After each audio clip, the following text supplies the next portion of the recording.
Welcome to Tampa Home Talk with your host, native Tampa real estate girl, Katrina Madewell, a full-time, passionate, out-of-the-box thinker, love for home ownership kind of realtor with over 21 years of combined mortgage and real estate experience. Tune in every week at this time for expert advice on everything you need to know about home ownership, finance, maintaining great credit, building wealth, and making your everyday life better, and how you can be financially successful today and tomorrow. Remember, love where you live or let Katrina fix it. Now, here's your host of Tampa Home Talk, Katrina Madewell.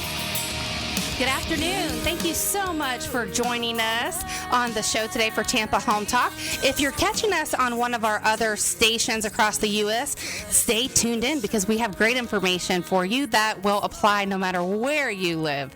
Our guest in studio today, our theme for today's show is going to be 5 spring gardening tips. So these are going to be some neat little tips and tricks and things that you can use to actually help your spring garden. And if you've ever thought about starting a hydroponic garden or growing something a little bit organic, even if you have the smallest of space, you're going to want to stay tuned for our show today because we have a lot of fantastic information coming your way.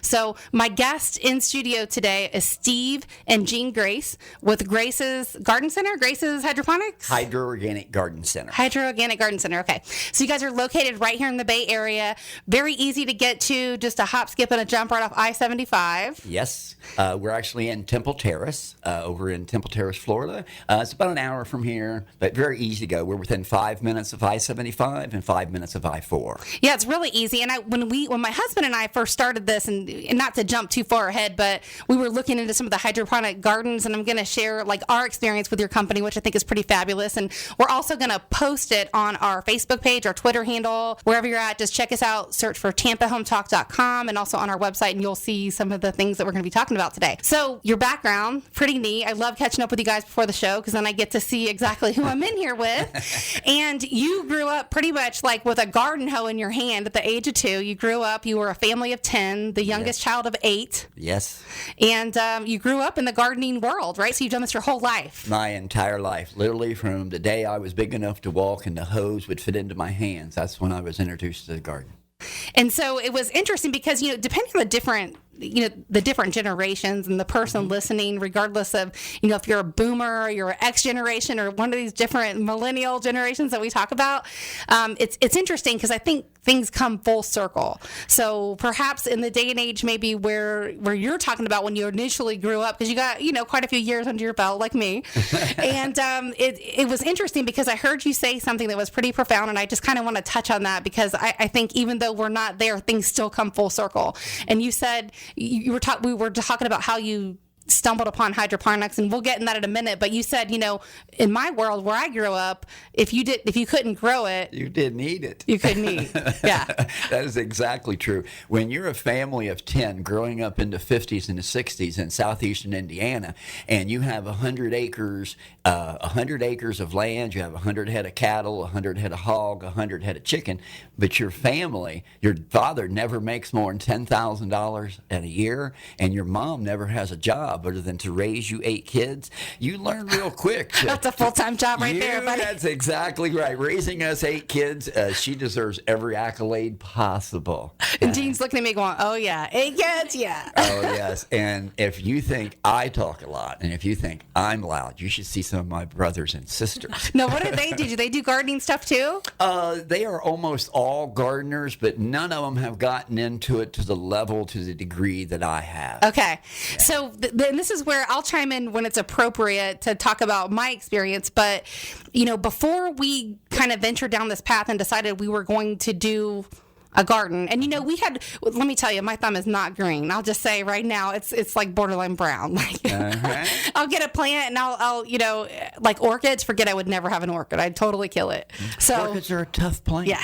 But so, when we talk today about it, we're going to talk to the people that are just like me and probably some of you that know a lot more. Maybe your thumb is green, maybe it's brown, maybe it's black, but we're going to help you get there. That's one of the neat things, Katrina, is that pretty much in our way of gardening, that no matter what somebody wants, whether they want a little small 2-foot by 2-foot garden or they want a 20 by 100-foot outdoor garden, we very basically, your demands are the same. You're going to put all the power, the grow power in that small garden that you're going to put into a large garden. And so we shrink it down, and we can pretty much help anybody's thumbs get greener. So when we first started this venture, and it was my family, we do things a lot differently probably than most. Like, we don't believe in traditional funerals or anything like that. And, where I'm going with this is my grandfather had such a green thumb. I mean, I gave him an avocado seed and he grew it into a really big plant, and then he gave it to me and it died. And I said, I should have just left it at your house. You probably would have avocados by now. So it's this whole thing that, and my husband's way better at it than I am. And I think it's because he has more patience than I do. Sure. But it's just, when we first started this thing, we were looking around and we were experimenting and exploring. We did a lot of YouTube searching and that kind of stuff, and we were trying to determine, we were looking at different hydroponic type gardens, and I didn't realize how many different ones there were, and I had to have people explain it to me like I was 5. So, if you're listening, stick around because you're going to get some stuff. But when I first stumbled into you guys and I met you, my thought behind, why we wanted to start this garden is that was going to be my memory of my grandfather. So he would have been so proud of what we have now. And so every time I go outside and I look at what we've done, it just makes me think of him. It brings you closer to him. It does. It's a great memory, and a smile comes onto your face, and if a tear comes down your cheek, hey. It's, it's so awesome for me just to see that. So we stumbled somehow across these stackers, and then we saw all kinds of stuff on YouTube where people were super creative about like reusing water, which I love talking about the recycling piece, because we've had our rain barrels for a long time and we have watered the plants we did have before the garden with that. Right. But it's interesting because some of the things that I didn't know, and I'm hoping you can explain this to the person listening, kind of break it down, is there's different types of garden, and I know you'll get into the different soil types, but there's also gardens that are just water. And I think part of this spun off from, some of the home shows that we went to and so forth. And they literally had like fish in the bottom. So, and I'm sure you can explain that process, but if you could get into some of the different types of hydroponic and if I'm saying anything wrong, please correct me, but hydroponic and like organic and different types of gardening. Okay. Very, very succinctly. In your hydroponic gardening, there are various ways of hydroponic gardening. There are ebb and flows. There are passive drips. You have active drips. But when you say each one of those, kind of explain that. So what does ebb and flow mean exactly? Ebb and flow very basically means that you have a quantity of water sitting in a tub underneath of your plants where they are growing. In that tub is your plant food and also a pump that delivers the water from the reservoir to the grow tray, and so that reservoir could be like a rain barrel or something like that? A rain barrel, a Rubbermaid tub. It can be 2 gallons, it can be 20 gallons, it can be 200 gallons. It is the same concept no matter what size it is, okay? The cleaner the water that we start off with in that reservoir is always better. What do I mean by that? I mean non-chlorinated water if at all possible. So not tap water? Not rainwater would be better? Rainwater's much better, reverse osmosis water, anything that doesn't already have chlorine, fluorine in it. And the reason why is because when we're gardening, the more natural that we make the grow situation, the more healthy it is for you. Okay, so if we start with water that has no chlorine in it, we don't have the negative effect of what the chlorine does to the plants and killing the biologicals that are growing in that grow medium. Explain what you mean by that specifically. The biologicals are your billions of little microbes that you're trying to create and to get to growing, okay? In a chemical garden, the chemical fertilizers kill most of the microbes. So when you say chemical fertilizers, you mean even things like Miracle-Gro? Yes.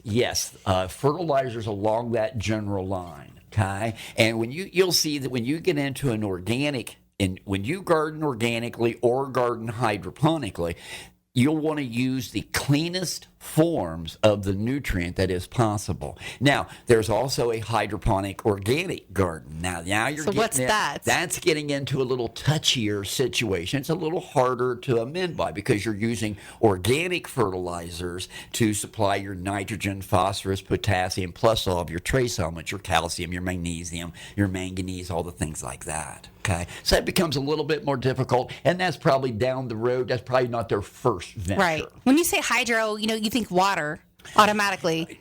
Always remember one thing I did want to add that you said there earlier. There is really very few, if any, hydroponic gardens that would be just water.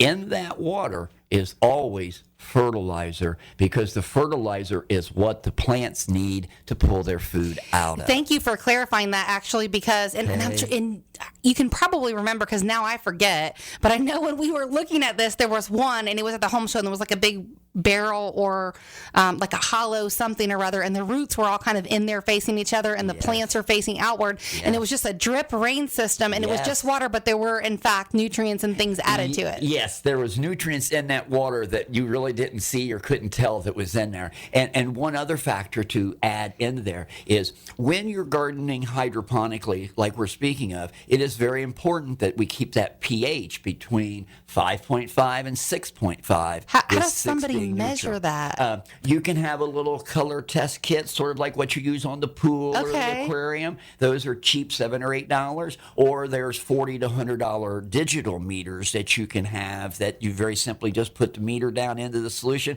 and it gives you a digital readout of exactly what the pH is. Okay, so if someone's doing this and they're trying to get all set up, they would go into a store like Grace's, like yours, and they would say they're looking for either like pH strips to measure it, or they'd put something in the ground to continue it. We very basically have pH strips or a little pH color test kit, which would be just a little bottle, maybe 2 inches in size, that you put a little bit of your nutrient solution in, and you put the indicator solution in it, shake it up, and then you match the color. So the water, you're testing the water. You're testing the water. Okay. Yes. And then your pH adjusting the water. Okay, and then go back to where those levels need to be again. What did you say? In hydroponics, the general rule of thumb is 5.5 to 6.5, with 6.0 being neutral. Okay. Now, what we'll find, for example, say you're doing lettuce, for example. You will start off at 6.0.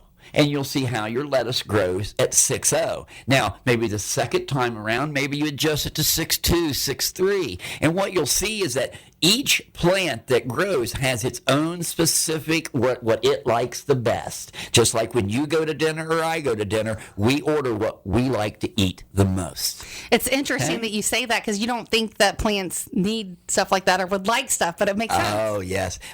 One of the getting to your 5 tips that we were going to talk about is one of the things that I spoke to you about is people don't realize that plants need to eat just like we do. Okay? If you want a bountiful plant that gives you a bountiful yield, whether it's basil, whether it's tomatoes, cucumbers, no matter what it is, that plant wants food to be able to be big and strong and to be healthy. A well-fed tomato might give you 30 to 50 pounds of beefsteak tomatoes, for example. Whereas if you didn't feed that same plant and you just gave it water, you might get 3 to 10 pounds of tomatoes. There's your difference in there. I gotcha. So it's basically, in the way your daughter, she was so awesome at explaining it to me like I was 5. I tell you, she was great. So it's basically a bloom like anything else. And the more very basically, you're exactly right. And remember, one of the basic things to remember about gardening, if a plant blooms and sets fruits, it is going to demand more food than a plant that does not bloom and set fruit. A green foliage plant, like an herb or a spice, like a basil, an oregano, a parsley, they don't demand near as much food in that water that we're bringing to it, whether it's hydroponic or organic. Okay, it doesn't need as much food because it's not setting fruit. Now, she told me something about the water plants, like that don't have the soil, that's just the continuous drip. And there was a reason why we didn't pick that, and I don't remember what it was. It was something to do with maintenance, and I can't recall. One of the things that she probably mentioned to you about was when you're doing a tower hydroponically like that, it is much more mandatory that you're right on top of any problem as far as getting the nutrient solution to each plant site. Okay. It creates a little bit more difficulty. Gotcha. Yeah. I want to say it was even something about the water, about changing it, or I don't even know. Well, now, she could have said that. Now, remember that in a hydroponic system, we normally recommend that you change the water every 2 to 3 weeks. Now, the reason we give a bigger window in there is because of different plants being grown in that garden. Again, just like we just mentioned, if you're doing fruiting and flowering plants, okay, you'll want to change the solution even more often because the plants are eating more. Okay. Now, so is it better to group them together? So, for example, like the stackers that we bought, should we group all of our fruit flowery plants together? Yes, you sure should. Okay. One of the most important things for you to do in your tower is to group things in there that are going to like to eat the same foods. Okay. Gotcha. Example, you would be hesitant to put spinach or lettuce into the same tower that you had cucumbers and tomatoes in. Why? Because the cucumbers and tomatoes would want 2, 3, 4 times the amount of food that your lettuce and your spinach want. I gotcha. Yeah, food that we fed the plants that would make the tomato happy would burn the heck out of your lettuce or your spinach. That makes sense to me. Yes. We have to take a really quick break, but when we come back in just a second, we're going to talk about some of the pests and some of the fungus and some of those other problems and things that we see here in Florida. And please elaborate, since you're from a different climate, for some of our listeners in the other markets. You're listening to Tampa Home Talk. You can catch here same time, same place every week. All of our shows are on a podcast, and we'll be back in just a minute.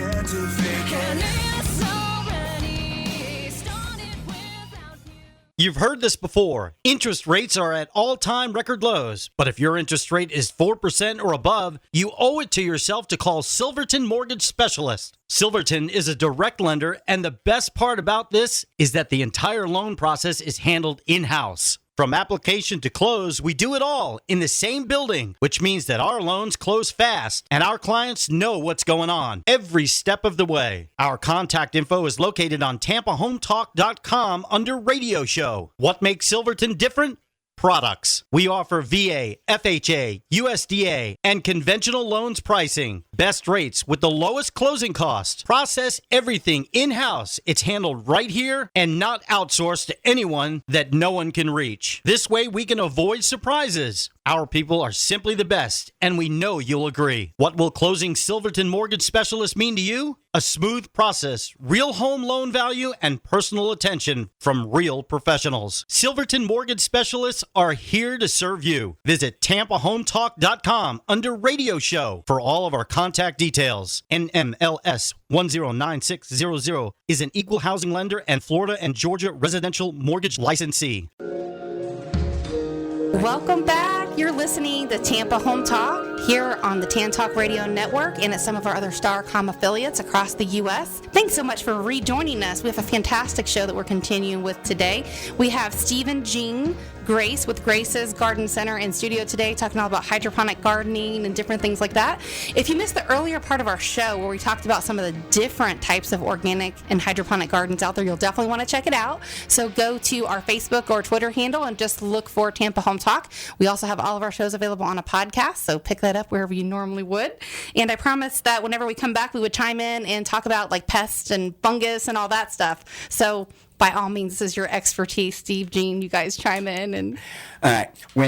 A lot of times when we talk to people about pest control, of course, at Grace's, we're always going to recommend that we do it organically. Because we of course want you to eat as healthy as possible, and we feel that the healthiest way for you to get rid of the bugs and to keep the plants healthy and to keep you healthy is by using organic insecticides. Okay? For example, here in the state of Florida, it is proper to assume or to think that it's not if I'm going to have bugs, it's when I'm going to have bugs. I think each and every one of us know that with all of our heat and our rain and the way our weather is here, the bugs literally never freeze, and we always have them. They love it here like the rest of us. That's right. You can't get them to move out. So very basically in your garden, you want to have 2 types of organic insecticides. One is a very basic repellent. It is a neem oil. Okay, and usually your neem oil is a concentrate from the neem tree. It works as an insecticide, but working with it for a number of years as I have, I would tell you that it is much or more of a repellent than it is actually an insecticide. This is like a repellent for bugs, or is this also for fungus? This is a repellent mostly for bugs, but it also does have some fungal, antifungal properties in it also. So it actually covers both sides, okay? But what you're looking at there is the neem tree. When it is grown, every part of the neem tree, whether it's the limbs, can you spell that? How do you say neem tree? Neem. Okay. Okay? Neem tree. And this is a tree that is, I believe the origin is in India. Okay, and the tree has picked up in its popularity in probably the last 15 years, 10 to 15 years. It smells horrible. Kind of like tea tree oil, right? I imagine Yes, it does. When you mix it up, you spray it on your vegetable plants, your herbs and spices, and very basically, when bugs approach your plant that has been sprayed on it, they do not like the odors that are coming off of your plant. So they, in a lot of cases, go away from your garden. They go find something else to eat. Maybe go over to your neighbor's yard. Now, does that have any impact on like the taste or the smell of the food when you pull it to eat it yourself? No. Almost all of your organic insecticides are 24 to 48 hours effective, then they biodegrade away. Okay? And that's the reason why that anytime that you spray on an organic insecticide, you normally do not want to do it right before a rain. Okay? Gotcha. If you know it's going to rain at 6 o'clock today, we really don't want to go out there and spray at 4:30. Okay? Because we're going to wash it. We wait till the rain is done, and then we spray the next morning. So I guess in the summertime, you better go spray it before you leave for work. Yeah. Right? Because it rains every day. Yes. Now, on the other most popular organic insecticide is called spinosad. A lot of times it might be sold under the name Monterey Garden insect spray, but spinosad is the active ingredient, and spinosad is Spinosad. Okay, I know that sounds like spinosad, but it's pronounced spinosad. Okay? Got it. Okay, spinosad works as it kills all caterpillars and everybody in the caterpillar family. Which we get a lot of those. Which we get a lot of them. Okay? Surprisingly. We get a million of them. Okay. Now, the spinosad also works on other common garden pests such as whiteflies, leaf miners, thrips, different things like that. But the biggest thing that you're going to see in your tomato garden, your cucumbers, your herbs and spices is the little worms that come out and either eat holes in your foliage, or it can actually be a big hornworm, can actually eat your fruit itself. And if you've never seen the big old hornworm, it is the size of your finger. It is 2 to 3 inches long, and it is as big around as one of your fingers, okay? And when you see it on your plant, it'll be green, and it'll be camouflaged right onto the plant. And when you go to pull it off, it actually rears its head back and looks like it's going to attack you. It looks like it is saying, leave me alone. If you reach over here, I'm going to bite your finger off. Do they bite or anything? No, they don't. They just kind of look intimidating? They just look intimidating, and they stick to your plant. They will not let go, okay? Well, I have found that they're no match for a pair of scissors. Gotcha. Or a 200-pound foot stomping on them and stuff. So. I don't think I've ever even seen those. Now I'm going to be looking for them just to see what they look like. Well, you'll see them. And if you've got a tomato crop going and you've got a numerous amount of plants, it's not a bit unusual to see them. They're regular. Now, the spinosad also works on armyworms. It also works on any member of that caterpillar family. Any member of it. Now, is this stuff you go to like a hydroponic garden center such as Grace's and purchase it there, or is it something you can buy? Like, is there any homemade remedies that you can use? I know I've read different things, but I don't know how effective they are. There are homemade remedies. The products like spinosad would not fall into that category. The homemade remedies would be more for soft-bellied creatures like aphids, where you may take some ivory dish soap and you mix it with water, and that attacks the soft-bellied creatures a little bit more. But when you get into something a little bit more so, we need a little bit more specific killing power to it. That makes sense to me. Okay. So what are some of the funguses that you guys see? Well, the most common fungus in our area here is the powdery mildew. Okay. Now, what does that look like? Powdery mildew looks like gray sooty mold, or it just looks like a white or grayish mold on your plant. Okay. And that's on the top? Like if you were doing a lettuce garden, where would you find that? Oh, you would find that on any of your leaves, your lower leaves, more normally, starting at the bottom. What happens is that you have the funguses, which are prevalent here 365 days a year, 24 hours a day. Most of these funguses are harbored by our oak trees. Okay, it just one. I'm not picking on oak trees. It just happens to be Just one of them. Just one of them. And we all seem to have an awful lot of scrub oaks and different oaks right around us. Okay, the fungus. You may look up in the tree and you may see some of the Spanish moss and stuff hanging up there, and you may think, oh, well, look, that tree's got a lot of Spanish moss. Well, you also should be thinking at that same time, boy, that tree is just full of fungus. Okay. Go. Okay, so as the fungus falls out of the tree with the rain or with the wind, it is very natural that the fungus lights on a wet soil or the wet plants that are down below. When the fungus lights on that wet soil or the soil around the plant, or in a hydroponic situation, it would be on the grow medium, that fungus then we call it blooming. Okay, and that fungus blooms, and what that very basically means is it starts spreading. Okay. So is the fungus airborne, or is it just like if the oak tree is right above your garden, or can the travel? fungus becomes airborne after it comes out of the tree and it gets into the air. The wind can blow it around and spread it around like that. The fungus is looking for a wet surface to light on and to bloom.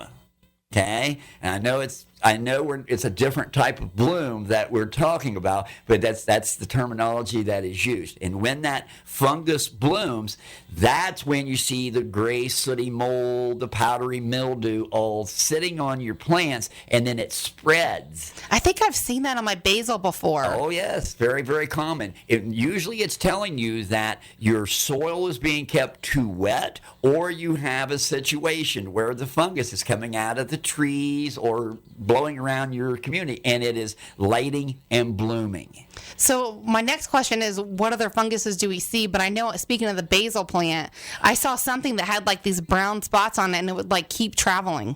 Okay, brown spots on your foliage could be a fungus, but it also could be a nutritional deficiency that you're seeing just showing itself. Now, what do I mean by nutritional deficiency? It's very basically every plant that you grow has a food source or a amount of food that it demands for it to grow well and to stay healthy. Okay? And if for example, when we spoke about pH earlier, say you have a basil plant in a soil pH and your pH is 5.0 instead of 7.0. Well, the 5.0 pH locks up certain elements in that soil that are not available to the root zone to be able to be pulled out of it. So eventually, as that plant grows, it's going to want X amount of that food, which is now not available to it, and that causes a deficiency. Being able to distinguish between a nutrient deficiency and a fungus problem is just experience. So how does somebody like me that doesn't know how to do that figure it out? Bring it to you, or somebody like you? Get out there and get started growing. Be talking to people like myself, so that you more or less know. The easiest thing for anybody to do is if they're wanting to start a garden, and I don't care what plant it is that is their favorite plant, research it. Know what that plant needs. For example, if you're doing blueberries, okay? I picked blueberry as this comparison versus a tomato because a blueberry likes it very acidic in that pH. It likes it between 5 and 5.5. Okay, remember what I said a normal pH was for most plants? 6? Did you say 6? Yes, I'm it's listening. 5.5 The to pass. Ding, 6.5 ding, ding, in ding, ding. hydroponics, 6.5 to 7.5 in soil. So if we're shooting for 7.0 it's for a neutral soil, and a blueberry likes it at 5 to 5.5, we have to make that soil acidic so that the blueberry can pull the food out of there and not exhibit examples of the blotchiness on its foliage, which would be telling us that there's a nutrient deficiency in that plant. So the lower that pH number, the more acid that's Yes. in the water? Well, the more Or the- acidic that you will want to make the nutrient solution to make the plant happy. But I'm saying, like, regardless of what kind of plant you have, let's say you decide you want to go get a pH strip or whatever, however you test it, and you're testing it, the lower that number, the more acid there is in the water. Is that right? Well, it would be, yes. If you're testing the pH and it's saying that your pH is 5.5, 5.5 would be much more acidic than 7.0. And so what happens if you go up past 7? What? It becomes alkaline. Okay. Okay. pH is normally considered to be the relationship between acidity and alkalinity Okay. in your soil or in your hydroponic solution. So it would make sense that some plants would love that, other plants would like the other end of the spectrum. So what's an example of a plant that would like the higher end? Oh, for example, a tomato. Okay. A tomato will eat literally from about 5.0 to about 7.5, 7.8. Okay. A tomato, for example, has a very big range of when it will eat the food.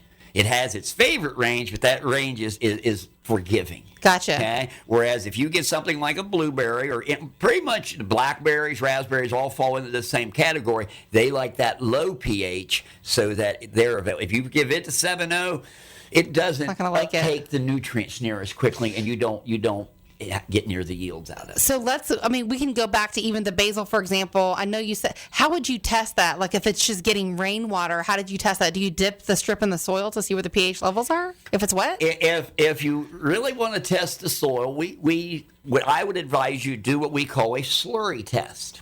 And a slurry test, very basically, is take yourself a quart of water, a quart to a gallon of water.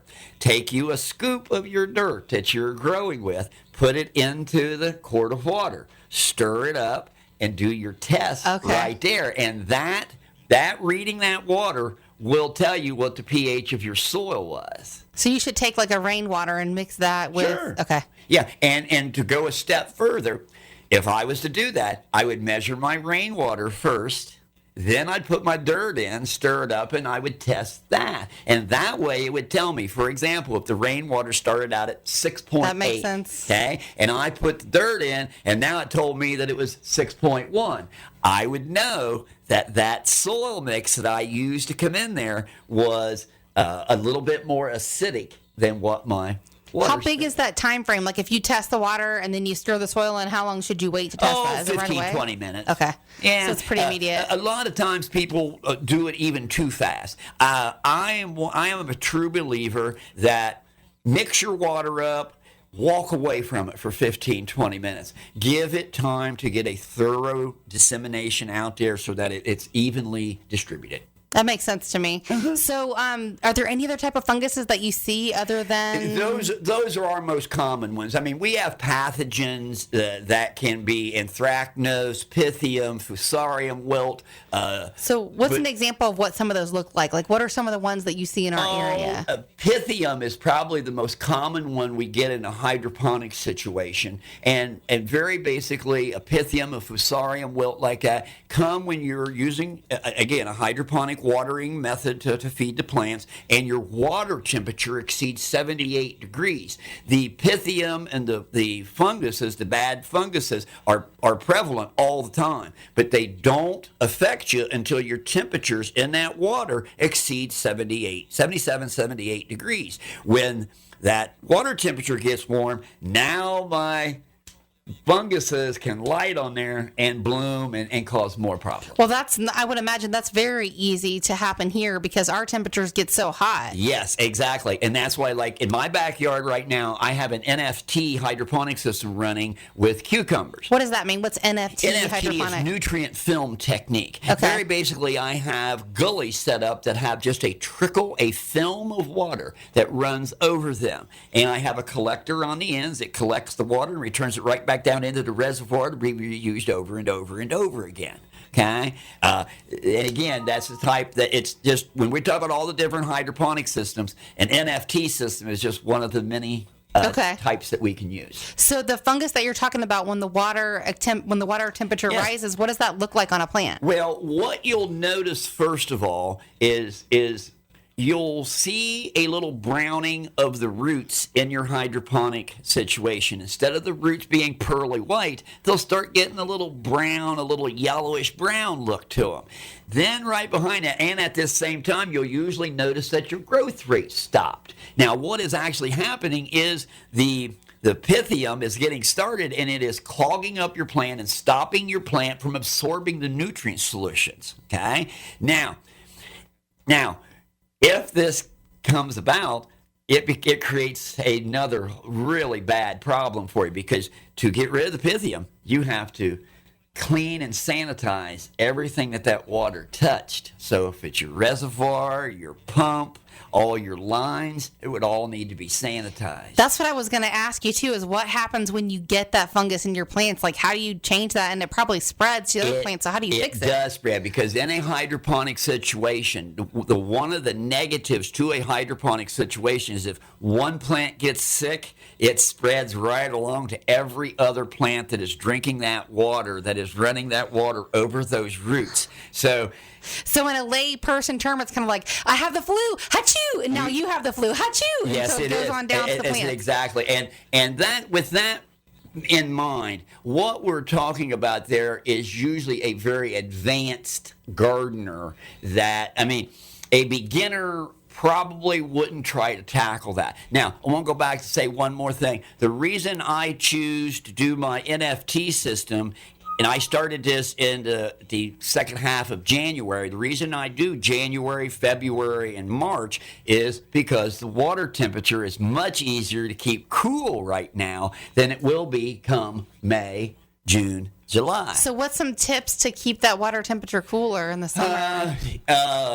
You'll see that most of your commercial people shut down in June, July, and August and don't even try to fight it. Okay? If you were going to try to fight it, you could bury your reservoir down in the ground to keep the sun away from it. If you've got a small garden, you might even freeze a gallon chunk of ice cube or a big old chunk of ice and throw in there each day. That makes sense. To help keep it down. Anything that you can do to keep the water temperature down benefits you greatly. But again, like myself, I plan on having the cucumbers harvested and everything being done before my water temperatures exceed that 78 degrees. That makes sense to me.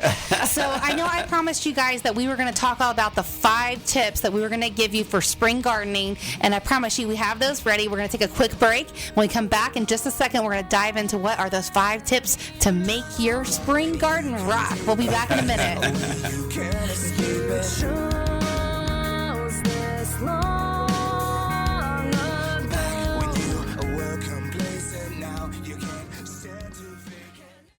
Hi, this is Aaron Davis, owner of Hillsboro Title. Hillsboro Title is a local, family-owned title agency here in Tampa Bay. Our service, strength, and knowledge make us different. We've served Tampa Bay area for over 30 years. From Polk County to the Gulf, Pasco to Manatee, Tampa Bay, we've got you covered. Call us at 813-712-8888 or visit us on the web at thebesttitle.com. That's thebesttitle.com. Welcome back. You're listening to Tampa Home Talk. I'm your host, Katrina Madewell. Very delighted to have in studio today for the last part of our show, Steve and Jean Grace with Grace's Garden Center and Hydroponics. If you missed today's show, you are going to want to check it out, especially if you're here in the Florida or the Tampa Bay area.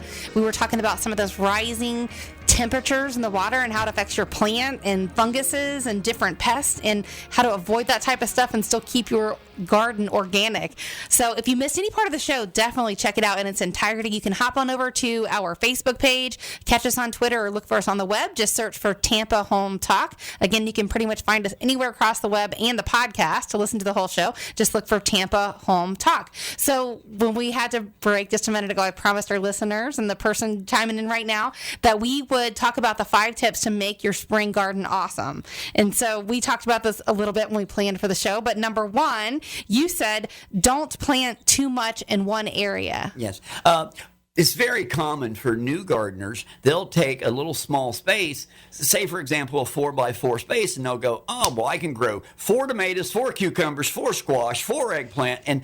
And yes, you can put those 20 plants in there to begin with, but when the plants get any size to them and you're about ready to hoping to have some fruit, all of a sudden you see that I have this overgrown maze that I can't even tell the difference between the cucumber and the squash and the tomato.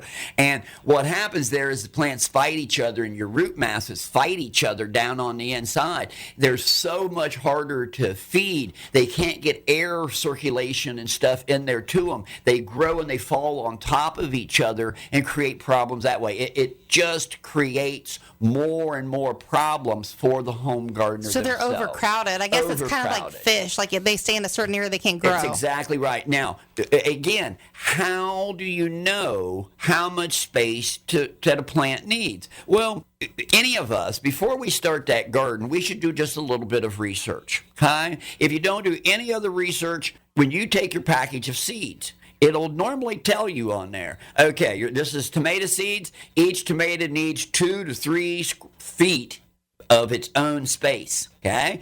Very basically, if you're going to plant a tomato in spot 1 over here, go 3 foot away from it and plant number 2. You don't go 3 inches away or 12 inches away and plant, okay? Again, know what size your tomato is. If you have little cherry tomatoes that are only going to be 12 inches tall and a foot across when they're full grown, well, then you can put a tomato, one of those small cherries in there, you can put it every 12 to 18 inches because you'd have enough room. But on that other hand, say you're going to do a non-GMO style of black creme or a black brandy wine or a beefsteak style of some sort, and it tells you ahead of time that this plant's going to grow to be 5 feet tall, you need to give it 3 to 4 feet before you plant its neighbor. You want to listen to that. Most of the information's on the package, right? Oh, yes. Okay. A lot of that information is right on the packet. And you just got to read the back of the packet. So let's just throw it in the ground. Yes, exactly true.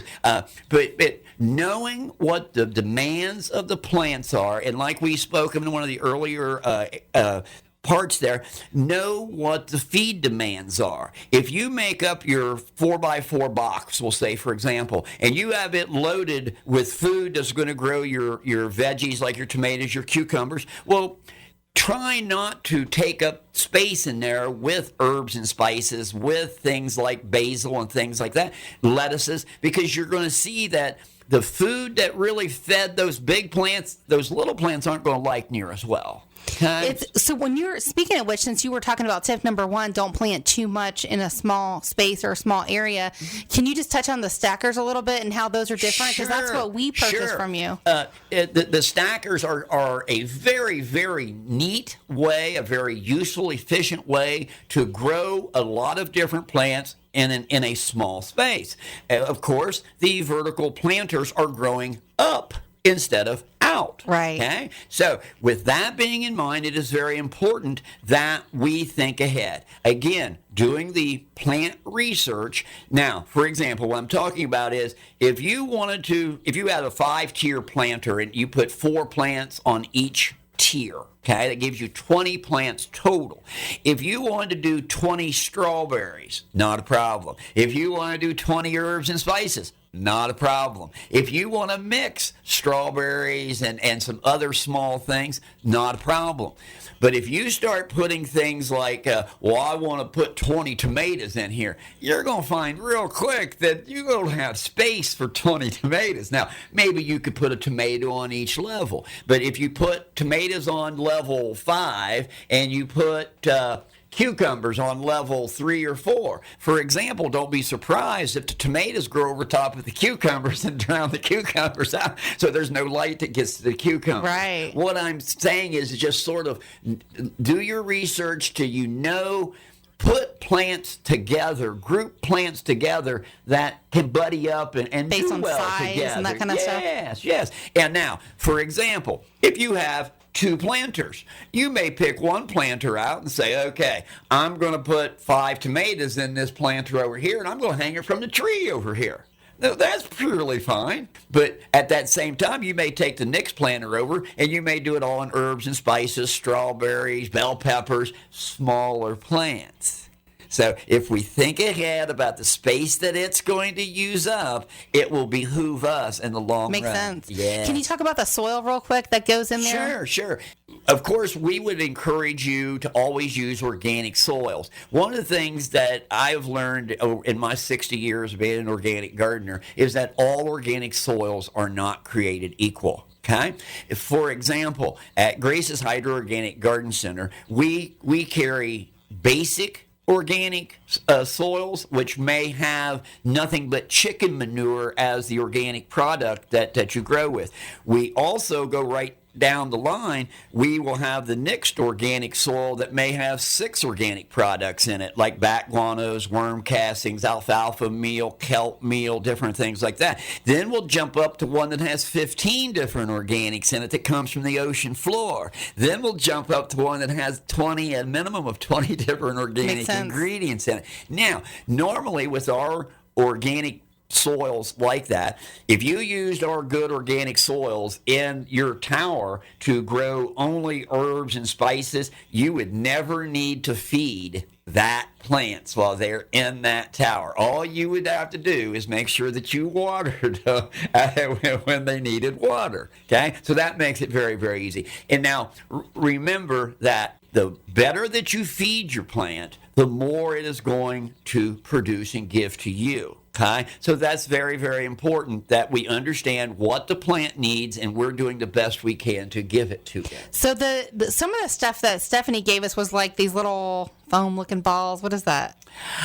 Which ones was that? I don't know. We mixed 2 things. Oh, she gave you perlite and vermiculite. There, that's it. Perlite and vermiculite. You set your hydroponic planters up, and you set it up with a rain barrel with your pump inside the rain barrel, your 50-gallon rain barrel, with a pump into there running a tube over to your tower planter, and the planter you punch little holes in the top of your line that's coming from the top to your planter, from the pump to your planter, and if you want one feed line coming off of there, fine. If you wanted a feed line going to every stack or every plant site, not a problem. You just punch more holes in the top of it and run your little lines off to it. And that way it feeds your plants. And each one of your plants are grown in the perlite and vermiculite. And she probably told you either a 50-50 mix or a 60-40 mix with 60% perlite, 40% vermiculite.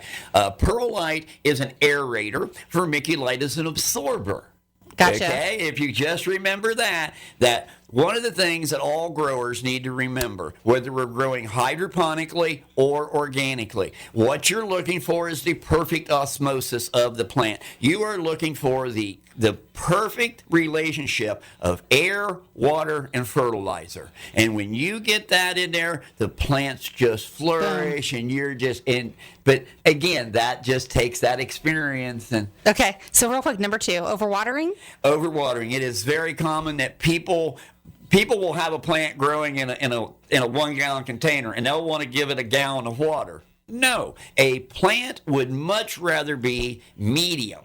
And if it's going to have its druthers, it will be medium wet to dry, not medium wet to real wet. So that's a big eye opener for the black thumbs like me. Oh yes, most people, and we hear this on a daily basis. I don't know what's wrong with the plant. I water it 3 times a day, and you'd look at the people and you go, "That's what the problem is. You water the plant so often the plant can't breathe." And then when you go right back to that osmosis, that perfect osmosis,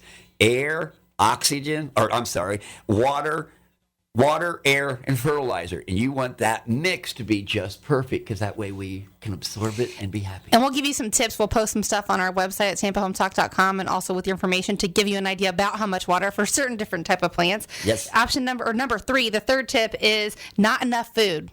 Yes, most people do not realize that in our Florida soil, for example, you very basically start with nothing but sand, or a sand, 50% sand to 75% sand. Now, My house, your house, doesn't matter whose house it is, we all have that very poor soil. When we are getting 3 inches of rain a day in June, July, first half of August, what does all that rain do to that sand? Any foods, any elements, any plant food, organic or chemical that you're putting on there, it leaches it out and washes it out. So it's diluting it. So when you plant into Florida soil, you're thinking, oh, there's some food already in there. No, wrong. There's almost none, if any at all, in your soil. And so plant food, you mean like different added vitamins and minerals and that kind of stuff? Yes.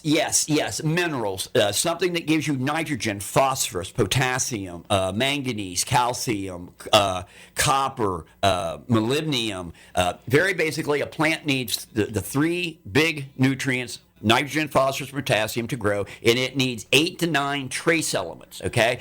All of these 11 to 12 foods are in every hydroponic solution made. So suggestions on some good ones? Oh, my goodness.